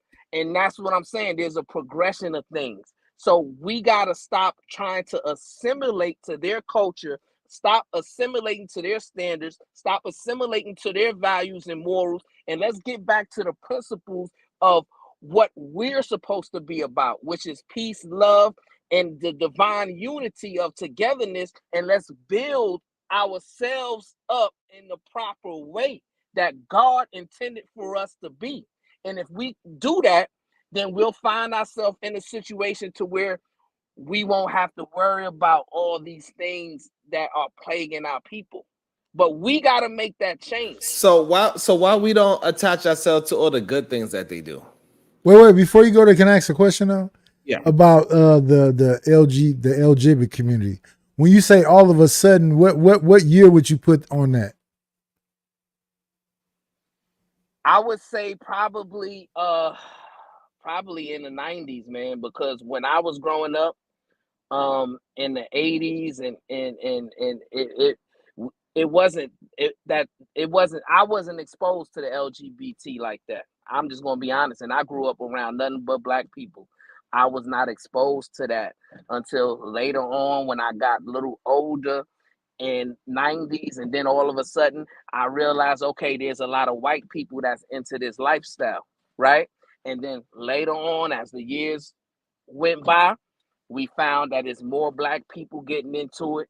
And now all of a sudden, if you look at the televisions and movies and radio and music, now we are at the forefront of it. They're using us. You look at the Dwayne Wade situation, they prop his situation up as kind of one of the leaders in that regard, right? So we got to understand and look and see things for where they are. You know what I'm saying? We got to pull back away from that. I'm just saying, I think we talking about the 50s, 60s, and 70s. We talk about the 50s, that's during that Cadillac Records time. So back then it was about everybody getting a conch to make the hair straight, right? Nat King Cole, everybody was in Cadillac Records. Then when we talk about the 60s and 70s, 60s was about hippies and stuff and drug uses. And then the 70s was all androgyny, about disco. So if we talk about the 80s, now you're talking about the Barcades, Cameo. That was all androgyny. Right. I totally agree. And so what you just stipulated was the progression of these things. No, right? I'm saying it wasn't one androgynous group. It was all androgyny. So you look at the World Class Wrecking Crew. That's Dr. Dre and Yella in skirts with mascara on and hair feathered. The Deal, Babyface and L.A. Reid, padded shoulders, feathered hair. Just look at I Always Think of You on Two Occasions video. Look at Cameo Shake Shake Shake video. Look at Parliament Funkadelic. They're walking around in diapers and dresses and the whole everything. You had whoever that sings "You Make Me Feel Mighty Real." It was all androgyny. Whoever sings "You Don't Have to Take Your Clothes Off." The whole thing was all that. So what Knight is just saying that is that like it always been there. Like even we go further back into the Bible time, this whole movement always been around. Yes. Now we didn't have the media to expose it to everybody the way how we can expose it now. That is really the only difference. It's just more exposed, but it always been there our at the same people- rate. They still not a great. In fact, they argue about it on. If you ever look at like Sonetta channel, you can look at the Hebrew Israelites arguing with the people that talk about Kemet that it's on the walls of Egypt. That's what they say is in the Meta Nature. So that far back. Right. We get it. It's always been around. But I'm saying the progression of where things are now compared to just 10, 15, 20, 30 So then I would years say, ago. what about Rome? What about Because- Rome? Rome was overwhelmed with what you're talking about right now. The women kind of took over. The men kind of acquiesced to what the women wanted. And it was Caligula pretty much. And also It was a collapse of that whole thing. And also, you got to remember the percentage of the population. What was it? It was still the same percentage of the population. Yes, it was less then, but it was also less people then as well. We got to put that in fact. That's why we didn't see it as much, because we didn't have as many people. 20 years ago, we did not have not even near as many people as we have now. Yes. So it's a larger number, still 3%. Right. So now that 3% grew ridiculously because the population grew ridiculously. And that's why we seeing them a lot more, but they still are 3% of the population. Yes, and they're more vocal now. But that's why I brought up Rome, because in Rome, they were very vocal too, getting into politics, and they was changing laws, and that's what they're doing now. Still a minority, but very heavily trying to take over things. It's a case going on right now in Minnesota where they're trying to go up against the church. I disagree with the 3%. I think that those are the statistics that they just give us. Because if it was truly only 3%, we wouldn't be seeing laws like in North Carolina. That's just about blocking. That's just about legislation. Gets to play sports with the natural girls and those kind of things. We wouldn't see the laws change at the rapid rate that they're changing now if the percentage was only 3%. I believe the 3% represents the known factor, but then there's another unknown factor that's probably within the 15 to 20% range that they're not counting.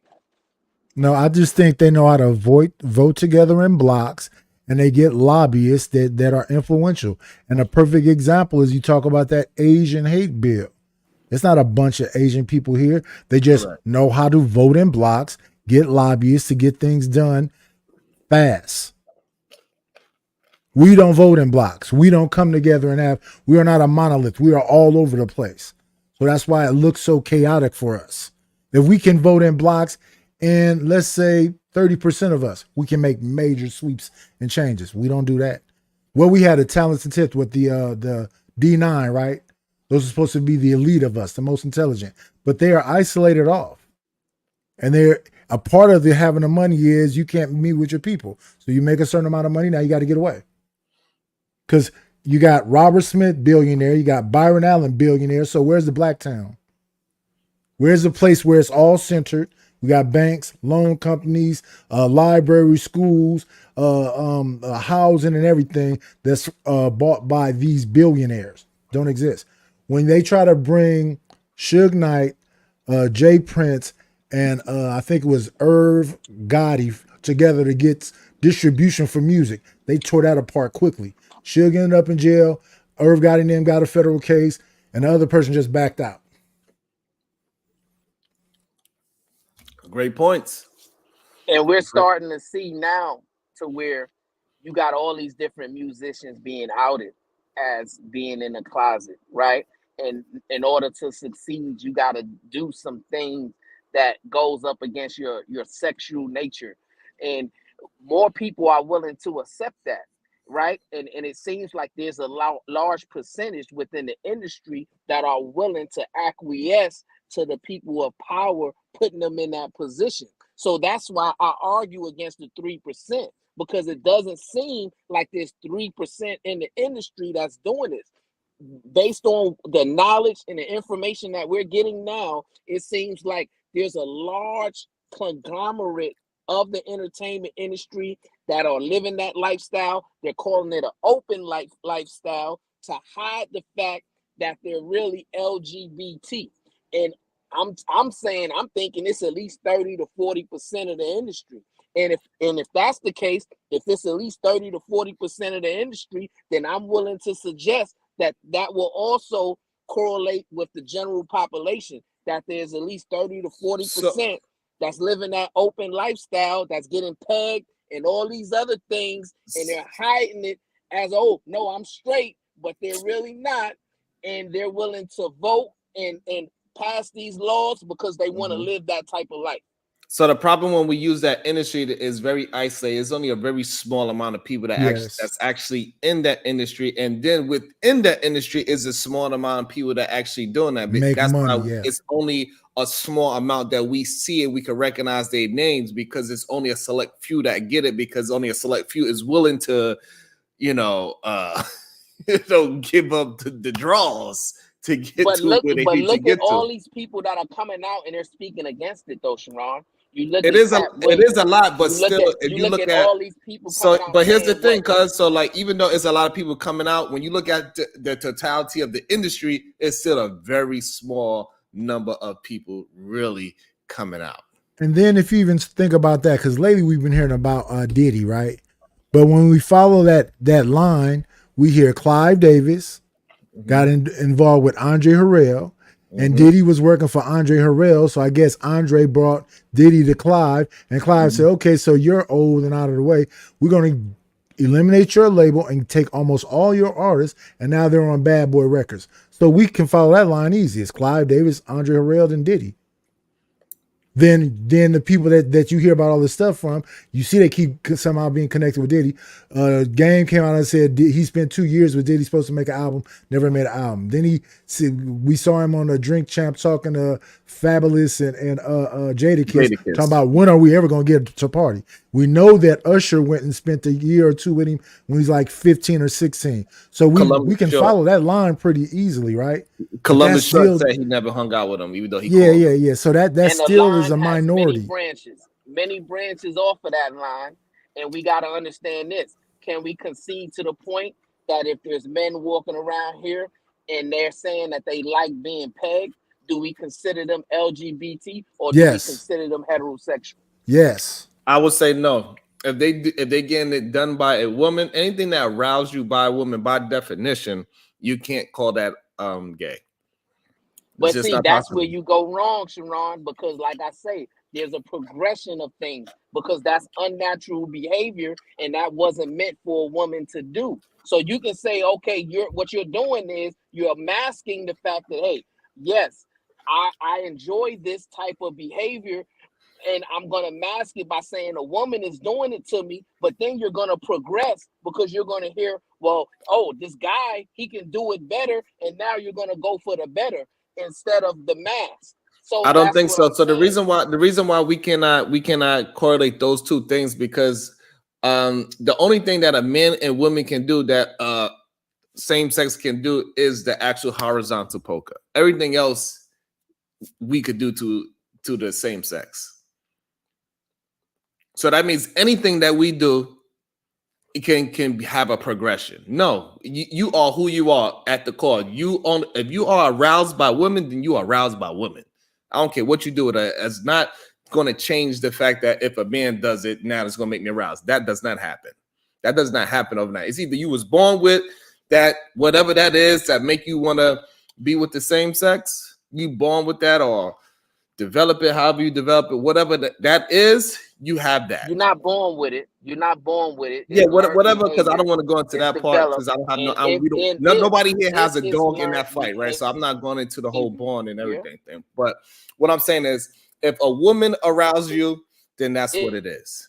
You're not going to just automatically switch into now all of a sudden men arouse me.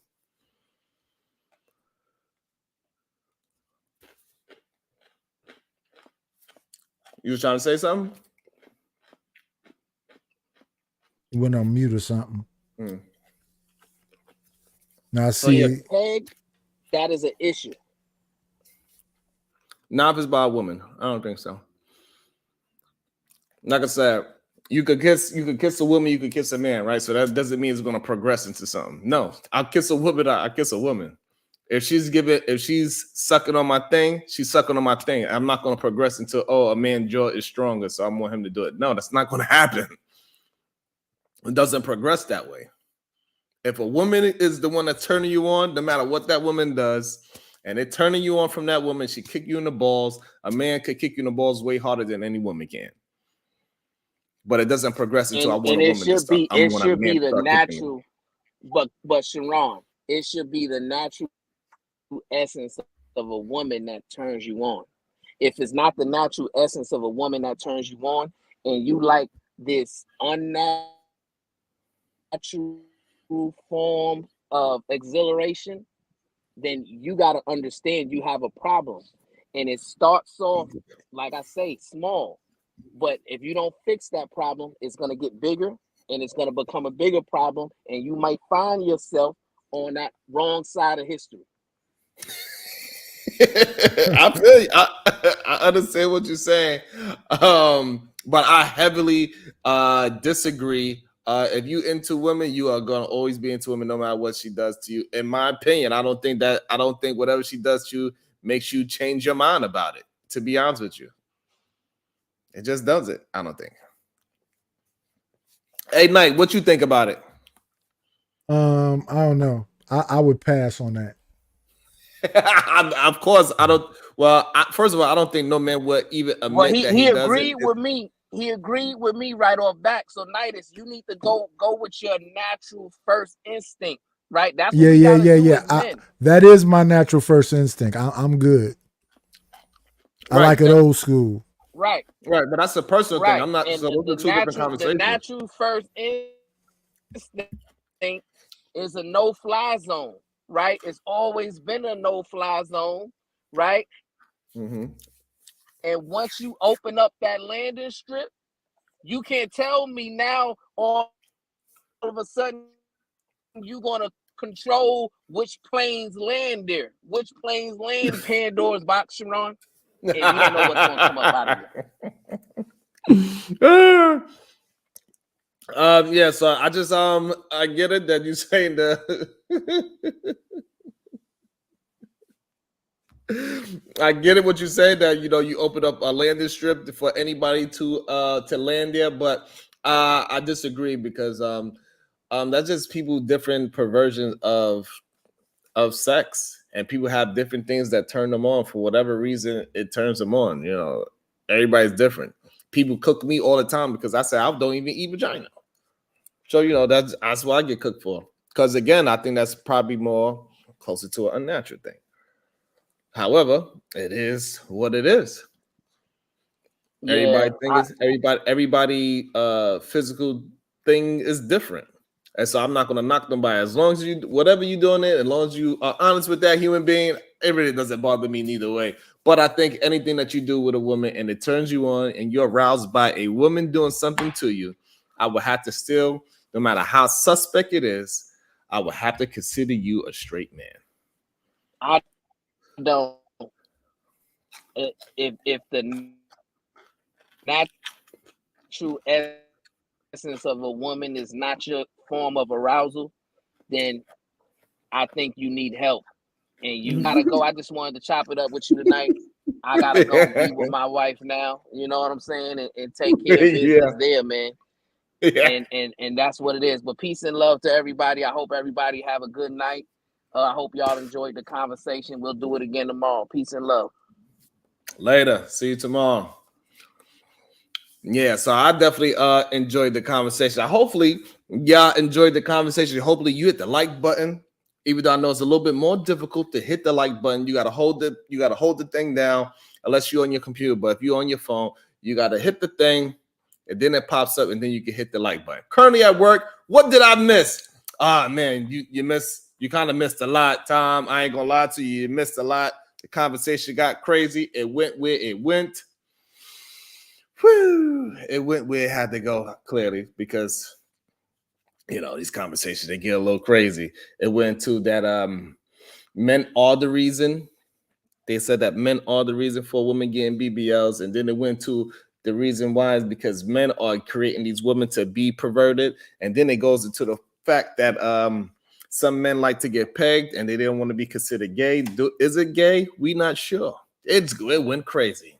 Sharon be eating 20 cucumbers a day. They get expensive too, goddamn it, sugar bum. That's why I need a goddamn dollar cash app or something. Shit. Kate Carney, she says, for an interview for my college essay, can you please be so kind and answer this question? Do you support, respect LGBTQ plus? Thank you. Yes, we absolutely respect them over here. Absolutely. Your preference is your preference. As long as everybody is a willing and consulting adult, it is all good. Your privacy is your privacy. Who you decide to lay down with is who you decide to lay down with. And that's what most people over here on this page would say. People support that. People don't really, I do not believe people actually care that much about what people do in a personal, private bedroom. Off topic, Sharon, be eating 20 cucumbers a day? Yes, I do. I appreciate you. So big thank you for hitting the like buttons. Make sure y'all hit the goddamn like button. It helps out. It helps me out the most. So if you enjoy great conversations like this, cucumbers are not gross. They're delicious. That is a great source of water. You get more water from eating cucumbers than actually drinking water because the water from the cucumbers is nutrients. The water from a glass, you don't get as much nutrients. But I do this every day, 9 a.m. I have a morning show. It's lit. It's best you come to the morning show early because later on in the day, like after the hour and a half mark, it gets a little spicy during the show. It gets a little wild. But that's because we minding out different conversation. And over here, we are the solution-based gang, right? So that's what we do. We over here, we delve into solutions. We talk about problems, and we do our best to get down to solutions. We rebel against remedial rhetoric because it's a lot of it spewing out in these YouTube streets, and we get it straight. There's a lot of people just regurgitating things that they heard, but they don't have their own thought patterns to prove what they're saying. They do not have the words to substantiate what they are saying. So over here, we rebel against remedial rhetoric. And when you talk, you're going to have to substantiate what you're talking about. You cannot just say whatever just because you heard somebody else say it. Do that make sense? So make sure you come back at 9 a.m. tomorrow.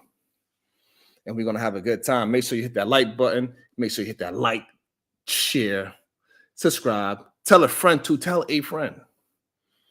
Hit the goddamn cash app. God damn it, shit. The hell? Hell wrong with y'all. That'll be having me stressed out. Hold on. Let me drop my goddamn cash app and send me a goddamn dollar. Hopefully you enjoyed yourself. Shit. Send whatever you like. You also can hit the super chat, super sticker. You can also hit the cash app. That would be much appreciated. Yes, I'm gonna eat my cucumber because they delicious, Thomas. You know what you're talking about.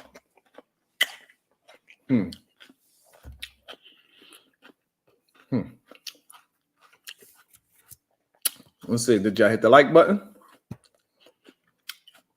Y'all playing around now. Now y'all playing around. See?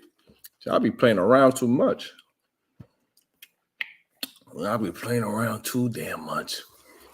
Thomas says, women are social creatures and have been exposed to what society and corporations think a perfect woman look like for a young age. Man, the psychological trauma that these young people be going through is insane because it also go through to the young boys as well because they think that they got to be making six figures by the age of 21. It's not going to happen for most. That's why they out here doing these PPP loans. Yeah, so it is a little warped, and that's how come we try to mine that out every day and get some understanding. Like that shit is not feasible for the majority of human beings.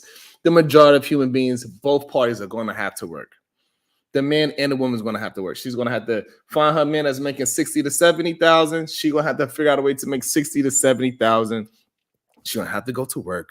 Then when she get pregnant, she could take a couple of months off, but she's going to have to take her ass back to work. It is what it is. It's what this America was built on. Motherfuckers working. And tomorrow at 9 a.m., we are going to talk about the subject at hand. Tomorrow is going to be parenting, right? Because I was having a conversation earlier today about people whooping their kids' ass and they don't understand the difference between a slap on the wrist and ass whooping abuse. And we are going to talk about it tomorrow morning. Oh, it's going to be a good one tomorrow because I was cooking some people up. They want to put their hands on your children. Keep your hands off your children. They are human beings. You're supposed to raise them up into adults. That's what we're supposed to do. We're supposed to give them the safe space to learn so they can be functional adults. They're supposed to be autonomous. They're supposed to learn how to be autonomous so they could go and survive out in the real world without you. Most parents want to hold on to their kids so bad that they baby them until even when they're grown, they still little goddamn babies. And these little children have arrested development. They don't get past 12 years old. Age-wise, they're 35, but they walking around, they still 16. Insane to me. Before we go, somebody wanted to come and say hello. It is what it is. What up, Sharon? How you doing? I'm doing well. What it do? I know you about to end the show. I just came here to tell you, great job. You've been having great shows, panels. Keep up the great work. Nothing but much love and success. You will be successful. That's all. Thank you. I appreciate that. And everybody, salute. That's right. Make sure y'all go check out It Is What It Is. He have his own show. He be doing his thing. He's working. He's building it up. You can also, check him out. He be doing his thing. I'm not sure exactly what time of the day he goes live, but he be doing his damn thing. He is working. He is grinding, and we support people that's on the grind. Appreciate y'all. And we went way past that time. I wasn't even planning on doing 2 hours today, but the conversation got good, so we moved it along to the 2-hour mark. Hopefully my man Thomas Blaze, I see him in the morning. That would be awesome. Hopefully everybody that's here, the 44 people that's watching, make sure you hit the subscribe and make sure you hit that notification bell so you are notified. And we could all be right back here tomorrow minding out this beautiful conversation. We're going to talk about not beating your children. No corporal punishment for the children. You got to learn how to compensate. The average man doesn't have that kind of control over women. I blame the social conditioning that starts at a young age. Example, Barbie dolls, magazines, and today, TikTok, Facebook models. List goes on and on. That's right, Fever. And so y'all already know how we like to do it. Everybody drop your airplane emojis, because we are building this plane while we fly it. If you want to get the special emojis that you just seen my guy Fever use, you got to become a member. Also go into the goddamn store, shop it out, go buy you a goddamn hoodie, a mug, a coffee mug, anything of that nature. We got some dope things there as well. I appreciate y'all again. So we are hitting the 2-hour mark. I will see y'all mañana, 9 a.m.